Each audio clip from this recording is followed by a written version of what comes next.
Ethan! You can't say that. Welcome to Better Win Green, to Better Win Green, to Better Win Green. Welcome into Intentional Lounging, brought to you guys by Better and Green. We are back to break down the Week 8 main slate. These three guys are going to talk to you guys about a lot of games, but Wyatt is going to be talking a little different this week. Wyatt has to do an accent because he was the loser from last week. He had a 6-8, I believe, record. Not great, but me and Ethan didn't do great either. Just heads up. We'll put that all behind us. We're all going to have great weeks this week. But the person who has a bad week has to make a country song. Has to make a country song about the week of football that we had. So that is a big punishment going in. So we're all going to try really hard to be really good for you guys this week. Ethan, you have a question to start off the show. Yeah, still in piss. Just the worst NFL season of all time. I need help from the commenters. Didn't get enough on Thursday night, so I need more.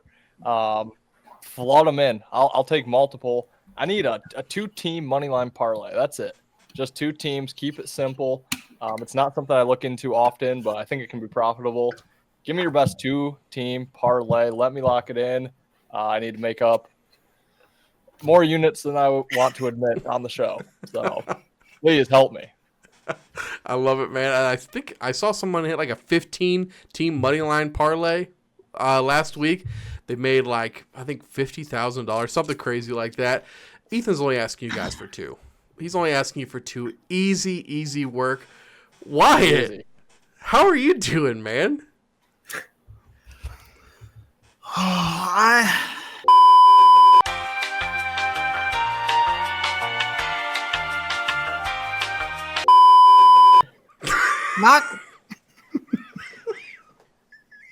Not too well. I really want to win, and I just not seeing the ball well. I just not see it well.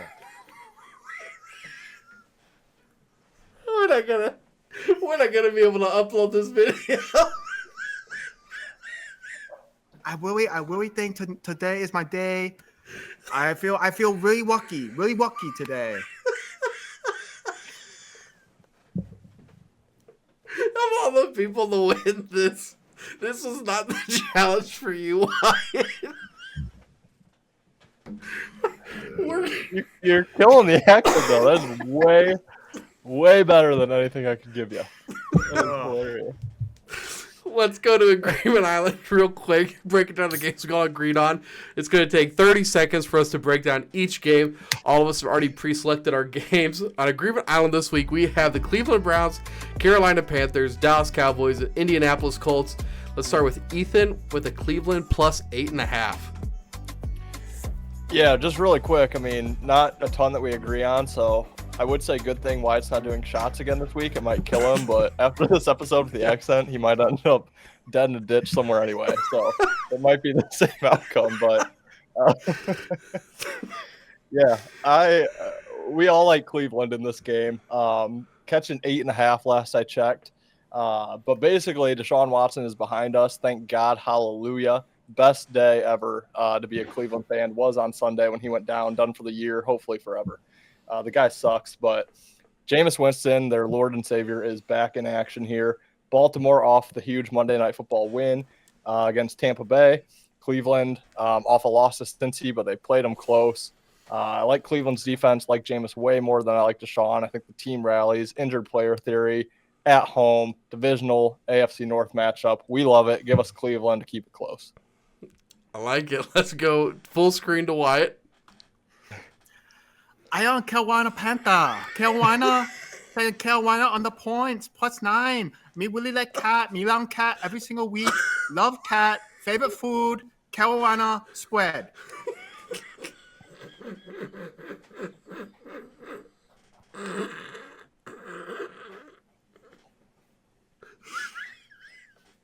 This is gonna be the longest episode.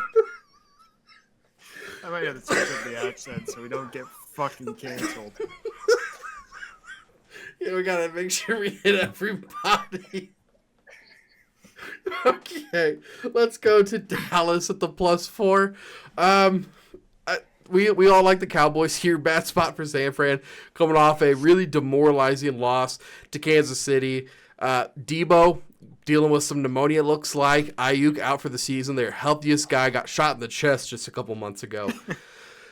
Yeah, we like Dallas here, coming off a really embarrassing loss to Detroit, and then getting a bye week right after to really get to sit in their own piss and really get to feel how that feels to get dominated like that and come out really motivated for this game. So we all like Dallas, and you get them +4, so you're getting over a field goal too, so we love it. Ethan, let's break down the Colts. I'm going to be honest. I don't know why we're all on the Colts in this game.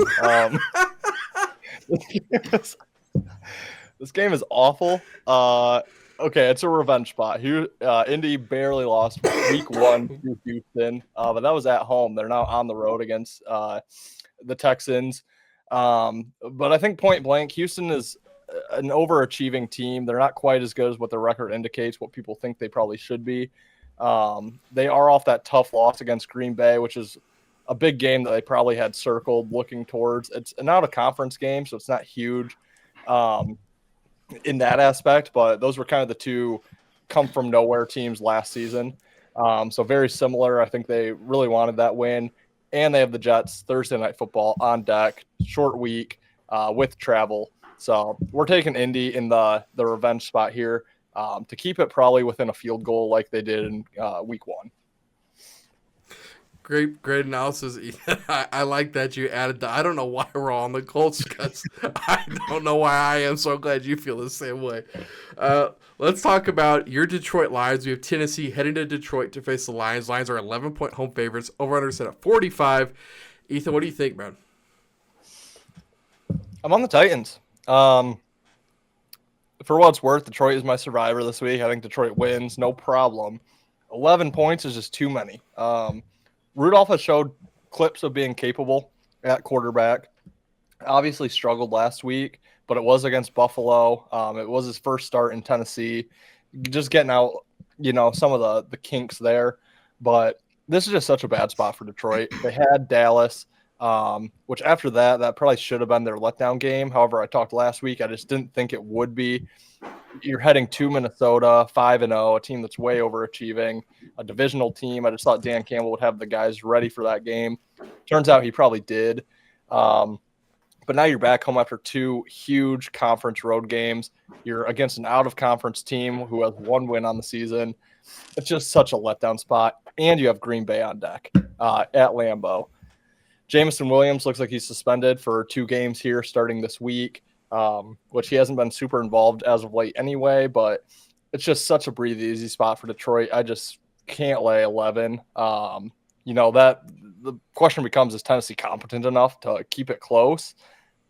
I don't know, which is why I don't know if I'll end up betting Tennessee or not, but I just can't lay the points with Detroit here because that's got to be one of the worst scheduling spots of the year. At Minnesota, at Green Bay, in the sandwich game, and then Dallas before Minnesota. So give me Tennessee plus the points. I know Wyatt kind of likes the under there. I would tend to agree. Don't think Detroit's going to have their best offensive performance here. So like the under, and I like Tennessee to keep this one close-ish. Yeah, I see that these bloody wankers over here in Detroit have never beat the Titans in their life. Coming off emotional hangover. Emotional hangover win against the Vikings. But yeah, it's simply too many points, and I don't know how to do a British accent. But these bloody Tennessee bruvs are going to get it done on the road, plus 11. I need to work on my British accent. I'm flipping. Next accent will be next time. Okay. Yeah, I'm on the Lions here. The Lions are just so good, and the Titans. I don't know if you guys saw they released Jamal Adams. They're just starting to release guys. They just traded DeAndre Hopkins at like 5 a.m. They know this season's over, and they're letting their star players go. I think they've given up on the season. They're just like, all right, you want out? Go. You went out, go. It's like, it reminds me, was that like the Bills cornerback? He retired at halftime. He said, like, I'm out. Like, that's the Titans midseason. They're out. So, going against the Lions, I really don't think that the Lions need to score that much. I just think they're just going to be able to come in, play a regular game, and still beat them by 11. I think the Lions are that much better than the Titans. The Titans are, we think we're in piss. Imagine being like $1 billion organization and having that product. They're the ones. We were 1 year early on calling the Titans absolute downfall. Dude, yes, we were. We were on top of it. They weren't good last year. No. Let's talk about this next game. We got Green Bay heading to Jacksonville to face the Jags. Jags are 4-point underdogs at home. Over-under set at 49. Wyatt, what do you think? I really like the Cats. I think they win. I think they win outright. Packer no good. Pack no good. Too obvious. Give me the Cats. Very good. Very spicy. Very new team here. Very good. I like them a lot. I'm going a little bit into a German accent here. I don't know where that comes from, but I will take the Jags, the Jaguars of Jacksonville. I think they win outright.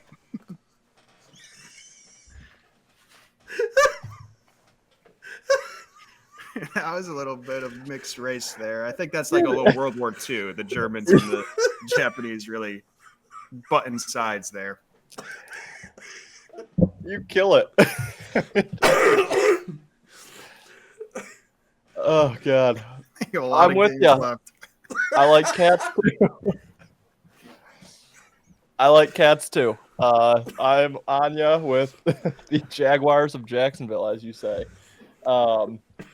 Yeah, I mean, Green Bay, I can basically just mention what we mentioned here before with Houston and Detroit. But, yeah, Green Bay off the win against Houston. Again, an out-of-conference foe, but I think it was a big game. Two teams that, like I said, overachieved last year, made the playoffs. We're kind of like the equivalent of each other, different conferences. Green Bay has Detroit on deck. Huge look-ahead spot. That game could really decide the division. Obviously, a lot of football left, but the way it's going, I mean, it's honestly, it's a 4-horse race. The Bears are way better than I thought they would be. Jacksonville off the London win. They finally got a nice, convincing win under their belt. Defense shored up a little bit, given it was against Drake May and the Patriots. But I think that will bring confidence. They have Philly on deck, so no real look ahead, and they have no business to be looking ahead. My one concern with Jacksonville is the London travel back home. They were gone for 2 weeks.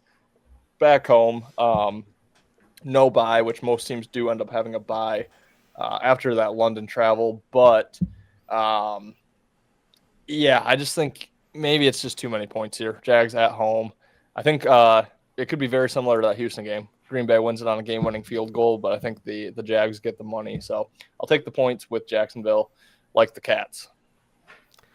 This Green Bay offense, man, I don't see Jacksonville keeping up. And the fact that it's only 4 points, maybe that's the trap.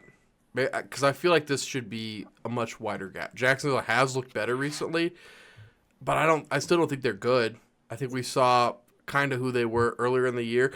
And also I said back then that they're better than this. But, like, I don't think that what we saw this past Sunday is who they are either. I think they're somewhere in the middle there. They're not one of the worst teams in the league. They're not one of the best ones either. In Green Bay, you know, some people might say they're title contenders. I personally don't think so. But I just think Green Bay is a really good team, and they're just going to outclass the Jags. So I'm going to hate on this cat. Sorry, guys. Let's talk about this next game. We've got the Jets heading to New England to face the Patriots. Patriots are 7-point home dogs. Over-under set at 41. Yeah, I'm on the Jets here. -7 is absolutely disgusting because against maybe any other team, I think -1 is too much for these Jets. These Jets have played horrible. They've just looked like garbage. Now, I mean, who's running this team now? Now that Salah's gone, I think Rodgers is doing whatever the hell he wants with that offense. And I think that everybody's just trying to manage the egos over there in New York. So maybe, like, I can understand why people would be on New England plus a 7. Like, you're getting a whole touchdown. I just think there's too many options on this Jets team. And I think I said it against Houston when they played New England. I'm like, there's just too many options, and the Jets really want this win. Like, they need to get back on track. Here's Aaron Rodgers. Go ahead, get your highlights in with Devontae Adams, because this is a garbage team. Breece Hall, go ahead, get 100 yards and a touchdown. Like, this game means nothing. They're supposed to win. I think that they're going to come in like the Bears did. I forgot what team I said they would do that against. But I just think it's going to be another one of those games. The lockdown game, dude. They come in and just totally beat up on a bad team and feel better about themselves. And then it's back to reality next week. What do you think, Ethan? Yeah, I'm with you on the Jets. First look at this game, the line, at least to me, says, man, the market still gives the Jets a lot of value here. Like, they think the Jets should be good. I don't know. They might just think New England's that bad. I mean, did we see what happened in London last week? Like, Jacksonville looked very, very good against them. So, yeah, I think if they were giving the Jets any credit whatsoever, this would be like that Lions game, probably an 11-point game. Now, I did see the Jets already win by a margin against New England. This is another rematch here, but I don't think New England's good enough to keep it within 7. I just really don't. I think the Jets, with Devontae having another week of practice, I think they'll start to turn it on. I think I was a little too low on Pittsburgh coming in. I liked the Jets last week. They just got boat raced by Pittsburgh, but I don't know. I think Mike Tomlin, I don't know if I've ever given him enough respect for how good he is as a coach, because he can just do it with anybody. New England's just really bad. New England is really, really bad. They're off the London trip, so they have that travel coming back. The Jets have Houston Thursday Night Football on deck, so that's probably a really bad spot for them, but they're not going to look ahead. They need every win they can get. I think they still think of themselves as a playoff team. Word on the street is Rodgers just needs one more buddy, one more best friend to come over, and they'll get it done. But is his name Randall Cobb? I don't know. Jordy Nelson, I think they're talking about, or I don't know who they're going to get there. Somebody, just a buddy. Surely not his family, but might need Danica Patrick back in his life or something. Yeah, just one more. But yeah, give me the Jets. It's disgusting. New England, no, not good. Give me the over, too. Like the over a lot. Drake May is an over quarterback. Well, butter my butt and call me a biscuit. I'm going with the United States of America. We are taking the Patriots. Donald Trump, fuck Kamala. Give me the Pats at the +7. No reasoning besides America. That's all the reasoning you need around here. There it is. My beer. Let's go, boy. Oh, damn, I got nothing behind me. Cheers, boys. All right. Let's talk about Philly heading to Cincinnati to face the Bengals. Bengals are 2-point home favorites. Over-under set at 48. Boys, it's the Fraud Bowl. It is the Fraud Bowl. Wyatt, let's start with you and what you think, man. I really like the Cards. I like the Cards. They're so spicy, so tender. Give me the Bengals at home. They're gonna win. They're gonna win big. They're gonna win really big. My 2.5. He's gotta go to. The Asian guy likes the Cats. I was kind of hoping the American guy would like the Eagles here, but maybe not. I like the Eagles. No, I don't. I don't like the Eagles. I can't lay points with Cincinnati. It's the only reason I'm on Philadelphia here. Good reason. That's really it. Both teams off wins against divisional opponents that they are used to beating up on. Cleveland for Cincy, New York Giants for Philly, which, Rodgers owns the Bears. Philly really owns the Giants. No, I'm thinking Dallas. They both own the Giants, but yeah, no look ahead spot. Both teams are against the Jags and the Raiders. So yeah, point blank, I can't lay points with Cincinnati. I think I've said that 3 or 4 weeks in a row now. Still can't. So I'll take the points with Philly, but I hate that game. Yeah, I don't really know why I'm on Cincy here. These are both the two teams I love fading the most. So, unfortunately, I got to pick one. I'll just take Cincy. They're at home. I think Joe Burrow's kind of starting to turn it around. And I just think the Bengals might be just a better team in general. They have a tougher AFC West than the Eagles. I mean, you got Dallas that's been a dumpster fire, Giants dumpster fire, Washington surprisingly really good. So like that Washington might win that division. I'm on Cincy. I'm gonna move on to the next game. I don't know much about it. I looked up like Cincinnati's run defense because of Saquon, and I looked up the Giants or the Philly Eagles pass defense. Theirs was a little like their numbers aren't right because there's like only 67 passing yards, 67, 69 passing yards. 69 would be nice. I would have remembered 69, 67 or 68 passing yards. So it throws all their numbers off. Yeah, I'm going to go with Cincy so that it's a bounce back game for the passing. Let's talk about Atlanta heading to Tampa Bay to face Buccaneers. Buccaneers are 2.5-point home dogs. Over-under is set at 46. Wyatt, I'm sorry that you got cut from the Saints, but congratulations on getting signed by the Buccaneers. You're just bouncing around that NFC South, man. A lot of these teams, just wide receivers are gone. This was especially in fantasy this year. Everybody's like, you need to be all in on the wide receivers. God, is there anybody left? San Fran gone. We got quite like Houston's been terrible. This team's been terrible. Atlanta at least has their guys still. Are you on Atlanta here, or are you on the home dogs? Well, if you're not taking Atlanta till the cows come home, I don't know what you're doing. But I'm on the Bucs. I'm on the Bucs because I think they got grit. I think they got heart. I honestly have no idea why that line is at 2.5. I don't get it. It doesn't make a whole lot of sense. What, a Kamala supporter? Did they make that line there? I don't get it. So I like taking dumb bets because I'm a dumb man. Give me the Bucs at the spread plus 2.5.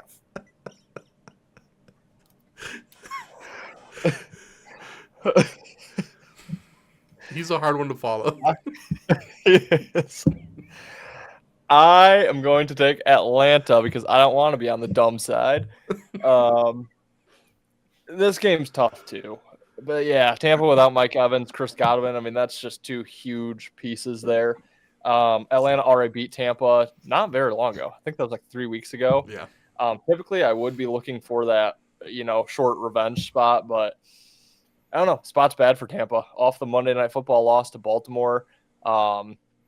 They put in a pretty big effort despite being down 1 million points at one point. Put in a big enough effort to get Chris Godwin a broken leg, 40 seconds left in the game, down 10. So that tells you how much they were actually trying there. And they have Kansas City on deck, Monday Night Football, under the lights, Super Bowl rematch from a few years back. You don't know if they look at it that way. A lot of different faces in that locker room, but a big game nonetheless. You want to go out Monday Night Football and beat the undefeated Super Bowl reigning champion Kansas City Chiefs. So just don't love the spot here for Tampa. I think it's going to take some time for those receivers to adjust. Again, maybe if it was just Mike out, I would be okay laying it with Godwin getting the extra work. But when you have cluster injuries at receiver, I mean, it gets pretty tough. So Atlanta off the loss too. I think they could have had a peek ahead to this game. And yeah, I just think Atlanta's the better team without Godwin or Mike Evans for Tampa. So I'm going to lay the short price with Atlanta. But it's not a game I'm really looking at betting. Yeah, I mean, between you talk about the reigning defending champions, Ethan, and Wyatt's accents, like, I'm about to bust, man. Like, this is an excellent episode. I like the Falcons here. I like the Falcons. That team looked defeated, didn't they? Tampa Bay. If you guys watched the game, when Godwin went down, Baker slamming his helmet on the ground, that was a really, really demoralizing. Like, not the loss, but just the circumstances was really demoralizing. I think it's going to be hard to come in here, face a team that has one of the best offensive lines, all their weapons healthy. I think this is, like you said, just a really bad spot. So I have to be on Atlanta here. They only have to cover the field goal. My old hoe might suck. My young hoe, cool. Let's talk about this next game. We have Arizona heading to Miami, the revived Dolphins. Dolphins are 3.5-point home favorites. Over-under set at 45.5. Ethan, what do you think here, man? Are you with the fish or are you with the birds? Best thing I'll say is this line is a placeholder. Yes. This is Tua might play, Tua might not play. So I think you got to wait. But either way, I like Arizona. I mean, I'll put it this way. You bet it now, and and Tua doesn't play, you got a really good number on Arizona. I think it closed closer to pick 'em, if not Arizona, even a 1-point road favorite. If Tua does play, you have the injured player theory. You want to fade the injured player their first week back. Kind of a breathe easy. I don't absolutely love that because Miami has had literally zero success without Tua, like not even an ounce of hope without him. So I don't know how, breathe easy spot that could be. We talked before the show, Tyreek Hill sounds like he's like coming off of a 7-week bye with some of his comments that he's made. So I don't know. I think Arizona's the value play here. I'm not a big Tua guy anyway. Obviously, they do play better with him, but I think Arizona's okay. They're off the Monday night win, so they do have a short week, but Miami's just been so bad. They have Buffalo on deck, which is the game where Tua went down. I don't know if that has any effect at all, but yeah, my best advice is just wait, see what happens with Tua here because the line is not even close to where it's going to end up. Before the graphic, I'll take Arizona. Well, what do we have here? We have the Dolphins. If you know anything about the Z Motherland, it's that we love the water and we love surprising from below, and that is what the Z Dolphins do. So we are taking the Z Dolphins, just like the submarines, and we are protecting the Z Motherland with our new leader, King Tua. More brain cells than me, but not a lot. Me, Miami.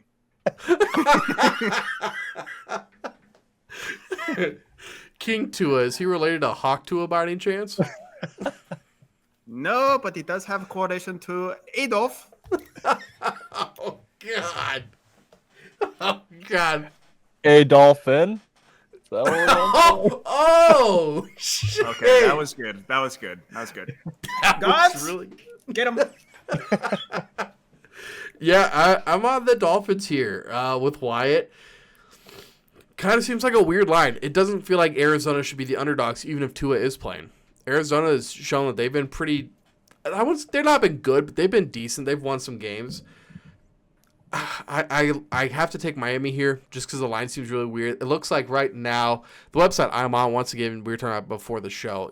Whatever website you go to, it's so different everywhere. The one I use is 68% of the bets on Arizona and 66% of the money. I mean, who wants to take Miami minus the points right now over a field goal, minus 3.5? It's just nasty for a team that's literally been, you said they've been on bye for 7 weeks. They pretty much have. Their soul's been gone. This has been a soulless team. Ask Andy Dalton. He knows all about it. Since Tua was injured. So this isn't really a play on Tua coming back. This is just a play that line's really weird to me. I do have to say my fantasy team prays for pre-arrest Tyreek Hill to come back. Please pre-arrest Tyreek. I need you. Yes. Yeah. His legs are still in jail. Yeah. Let's talk about Buffalo heading to Seattle to face the Seahawks. Seahawks are 3-point home dogs. Over set at 47. Guys, I'm on Buffalo here. I'm surprised it's only 3. I'm not sure why. Maybe it is a trap. I just think Josh Allen's just that much better. And I think we have been seeing a declining Geno. I really do. And I was the guy banging the drum for Geno last year, and he did pretty decent. And this year I was like, I think he'll be all right. If we see DK injury, he might play, he might not. They don't have a very good line, so as Buffalo's defense isn't that good, maybe that pass rush has a little bit more success than they have against other teams. I'm taking Buffalo here.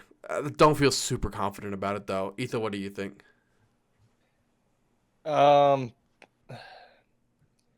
I gave out Seattle earlier. To be honest with you, I'd probably flip to Buffalo. I don't love this game at all. But, yeah, I mean, tough travel spot for Buffalo, going all the way out west. But Seattle's coming back from Atlanta, so they were all the way out east as well. Off the big win, I think the value's probably on Buffalo. I mean, they had a kind of a gritty comeback. They were down 10 at one point to Tennessee, which, down 10, whatever, but to Tennessee, I mean, right. I think they were a double-digit favorite in that game, still covered. Is DeMar Hamlin starting or something? Yeah, it must have been. I don't know. Yeah. Sorry if we're now on Agreement Island. I am going to flip to Buffalo in this game, though. I just think Buffalo's better. You mentioned DK. That's a huge loss if he's not in. Yeah, give me Buffalo.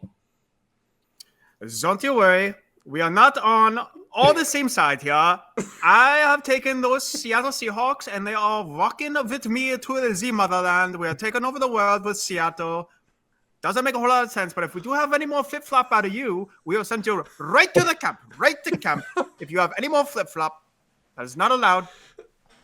Give me the Seahawks. That's a tough one for us Germans. So give me the Seahawks at home. Gino is going to dice up these Buffalo Bills, and we are going to start the fourth regimen of power over here in the West Coast. Give me Seattle at the +3. You start tilting back to the other side at the end. What side did I start going to? They all form together here. The other side. Stop! You. Stop! God, Ethan! You can't say that! I missed it. We'll tell you after the show, man. I forgot to bleep. All right, well, good thing we're not monetized yet, because this video is going to make sure that never happens. So make sure you guys head over to bettergreen.com and read our articles over there, and follow us on all socials, so when this channel gets taken down, we can tell you what the new name is. Let's talk about the next game.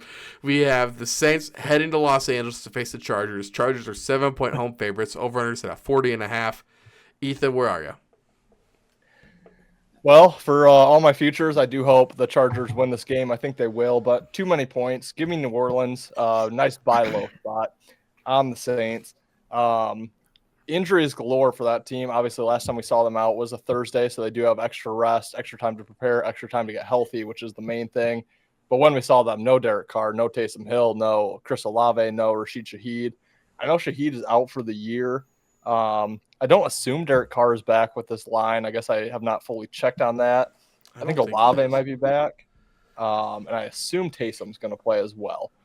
They're going to be a little bit healthier than what they were. I know they had O-line injuries as well. I think at least one of those injuries will be back playing. But yeah, extra time to prepare. The Chargers played Monday Night Football, not even a normal Monday night, but the late game, the 9 p.m. Eastern start time. So this is like the longest break you could have without a bye compared to the shortest break that you could possibly have. So much more time for New Orleans here. And like I said, I think it's just kind of a buy low spot. I don't think New Orleans is good by any means. I'm also not that high in the Chargers, definitely not high enough to lay 7, especially in the game that I expect to go under the total of 39.5 or whatever it's sitting at currently. So yeah, I think New Orleans can keep it within a touchdown in this one. It's going to be ugly. Plug your nose. Don't know if I'm going to bet it myself. But for the graphic, I like New Orleans to keep this one close. I go to church every goddamn Sunday, and if the Saints aren't winning after I pray to them every goddamn Sunday, I don't know what to do. So I'm taking the Saints. I don't care who's on that team. I don't care that they're playing the Chargers. I don't care. I'm taking the Saints on the spread. They're going to win this game outright. Maybe this could just be the punishment going forward. Every week someone has to do an accent. It's just too entertaining. Yeah, it looks like Olave is questionable. Carr is unlikely to play. So I can't. I've kind of, and I hate it. I've been on the Chargers all year. I'm on the Chargers again. You're right, Ethan. Especially if this is the under, it's going to be hard to win by 7 with the points being scored. I just don't know. Like, I think Harbaugh defense has been really good this year, and you're going against the Saints, who just looked. I know, like, the Broncos have a good defense, but I mean, they looked like the 88 Bears or 86 Bears, whatever everybody says, like a old 2000s Ravens. They're not that good, but that's how the Saints made them look. So if Carr's not back, and even if Carr is back, I think the Saints will still lose. I'd probably take the +7. I can't here. I think Harbaugh's too good. I think he's going to get it done at home. Let's go to the second biggest spread of the week. That's Kansas City heading to Vegas to face the Raiders. Raiders are 10-point underdogs. 41.5 is the spread.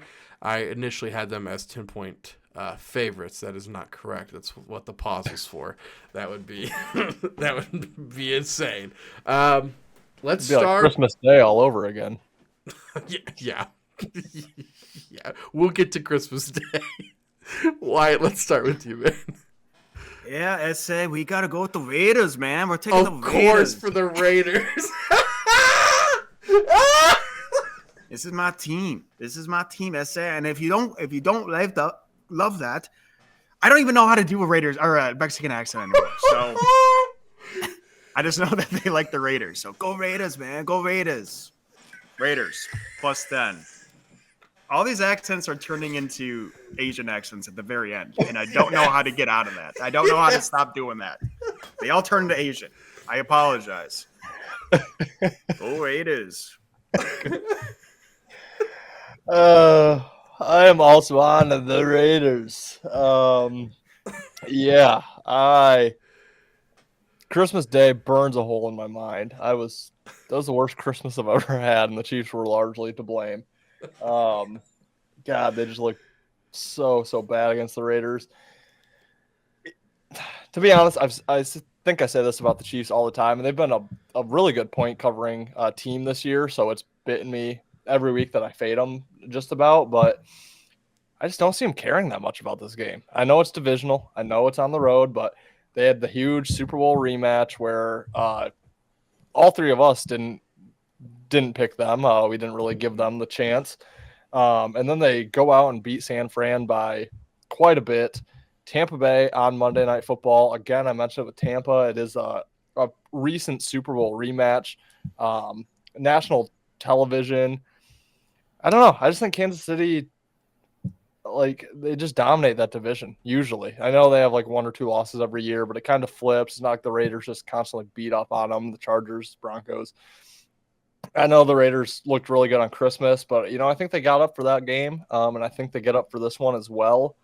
I just don't think – also, their offense is just really not clicking that well. Their defense is great. Their defense is winning them games, but Mahomes is having a pretty bad statistical season. I know he still just does just enough. He's just so good. He's efficient. He's just very efficient with what he does. He makes plays at the right times that win. But if you just look statistically overall, it's just not, 6 touchdowns, 8 picks. Not a lot of people would have seen that coming with Mahomes. I just think the injuries are, I don't know, too much right now for Kansas City to really go blow a team out on the road in a division. So I'm going to take the points with the Raiders here. I don't think I'm going to bet it. I'm not super crazy about stuffing in front of Kansas City when I believe they're 5-1 against the spread or whatever they might be now. But yeah, I'll basically because I don't think Kansas City cares that much about this one. I'm going to take the 10 with Las Vegas at home. I'll tell you what, as a Kansas City guy, and I know this for a fact, we care way more about this game than we do the Super Bowl rematch. That one was so long ago. We've won 2 more since then. We're really past it. I believe we've played them again since that Super Bowl. And even if we haven't, it just feels like it's been forever ago. I believe 4 years ago, maybe. I'll tell you this too. The last time they beat us is when they did the trip around the stadium, and they didn't beat us again for another 3 years. I think they do care about this game. We haven't lost since that game. We haven't lost a single game. We went on, ran through, won the Super Bowl, haven't lost yet this year. Yeah. Yeah, that turned it all around, man. Except Lions preseason, baby. Jake Bates. Actually, I think we went 1-2 in preseason if we didn't lose all 3. So, okay, we haven't won every game. Let me take that back. Every regular season playoff game, we've won. And then I think we got, like you said, we got smacked at home. We got smacked at home on Christmas. I think that left a really bad taste in our mouths. And I don't think that they're going to cover necessarily because of the offense. Like you said, they have been really struggling this year. I don't think we're going to struggle too much because of the injuries, because Noah Gray, we're fine just using our tight ends, using Kelsey, using Noah Gray. Now DeAndre Hopkins, I don't know if he plays this week. Just please don't throw to Sky Moore. Just like, for the love of God, do we have to every game have one target for 0 catches because he drops it? Like, it's just annoying. It's just a wasted play every game. Throw it to McCole, throw it to Worthy, run the ball. I just don't see how much Vegas scores in this game. Like, for real. Like, it looks like O'Connell's out for the next 4 weeks, 3 weeks, something like that with his thumb.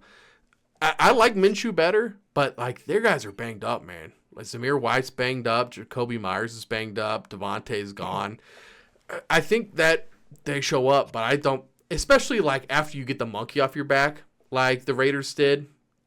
You know, like, you're the one that has like, oh God, let's not get smacked at home now.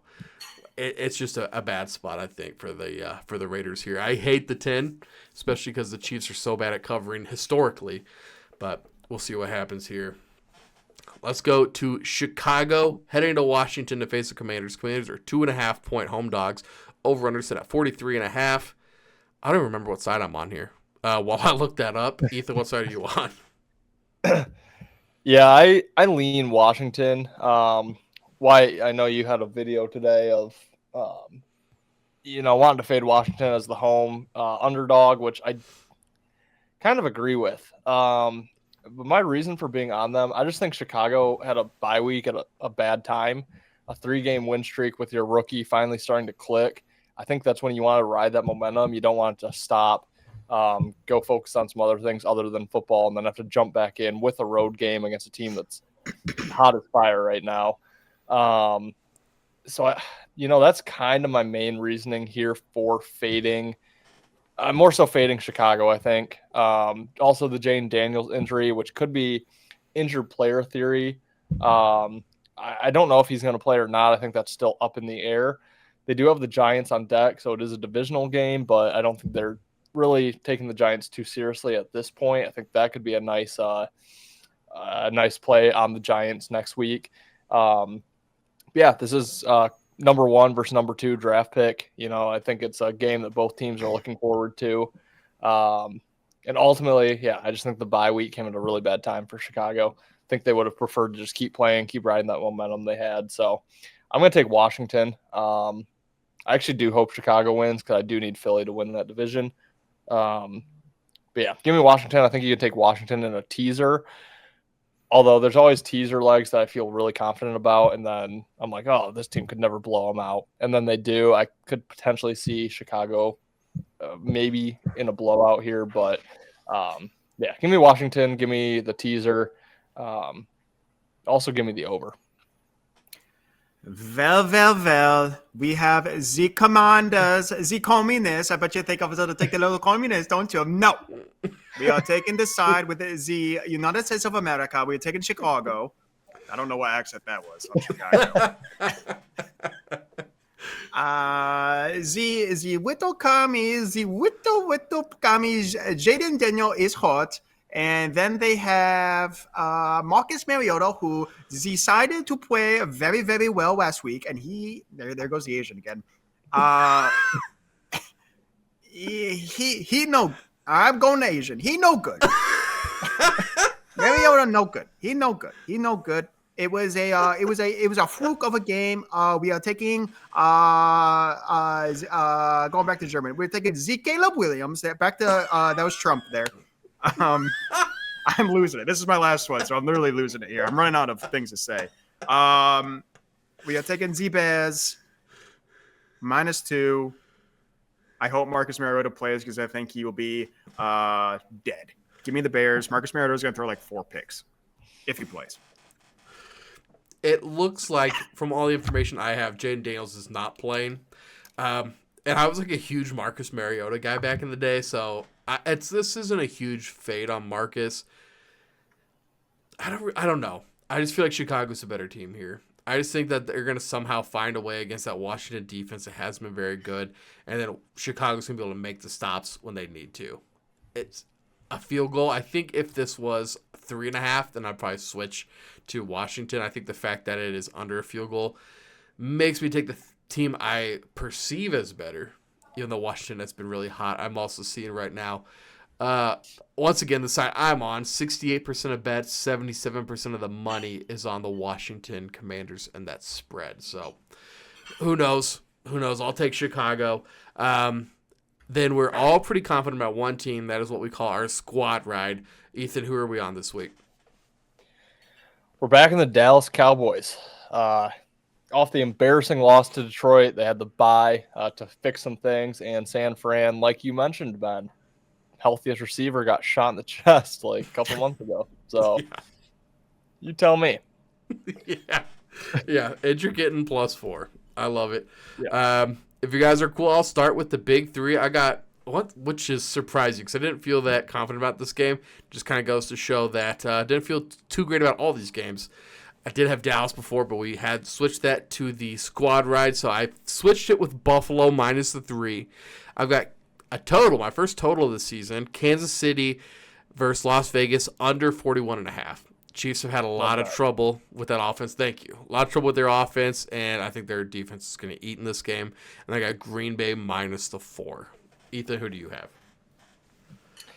Yeah, so I believe I sent over the Rams, but since that game is long over with, I'm going to pivot from that. I meant to give it out on Thursday show, didn't do it. So I'm going to go Tennessee +11. I'm going to fade my Lions, unfortunately. I still think the Lions win fairly easily, but I think the back door is going to be open and think Tennessee can cover. I'm going to go Jameis to cover 8.5 against Baltimore, as disgusting as that is. And then, hang on. My last completely disgusting, ugly dog that I'm going to take is New Orleans +7. Oh, disgusting, dude. Let's go to Wyatt next, and the Wyatt send us out from here. We are going down under, and they'll shrimp on the barbie, and taking the under in Detroit and Tennessee. We are taking the Bears money line, and we're taking the Cats. They're eating the Cats. We're taking the Cats on the money line. Cincinnati Bengals money line, and that is my. You want me to sign it out? Sign it out, dude. Yeah, take it away. Well, thank you for tuning in. Just remember, I'm a good-hearted American, just like you. We like to have some fun on this show, and I'm just a big loser. I'm just like Kamala in a couple weeks here. So make sure you do like, subscribe. We really appreciate it over on YouTube. Check your Twitter. We tweet we twat every once in a while over there. Make sure you check that out. We will be going live on Monday night, and we do have a Monday night special with the Giants and the Steelers coming out Monday as well. God bless. Thank you for tuning in, and hopefully you guys win some hard-earned money this weekend. Peace, guys. And go Trump. Later, guys. See ya. You better start listening to the Better in Green podcast. You will not regret it. Trust me, trust me, trust me. And hey, I'm Dean Blandino. Welcome to Better in Green, eh? To Better in Green, eh? To Better in Green, eh? Listening to cash out, that's what it's all about. Come on, let's make cash now. We always on spot and we cover all spot from the bottom to the top. Hey, shout out to Ethan, shout out to Wyatt, shout out to Ben. Welcome to our podcast, Better in Green.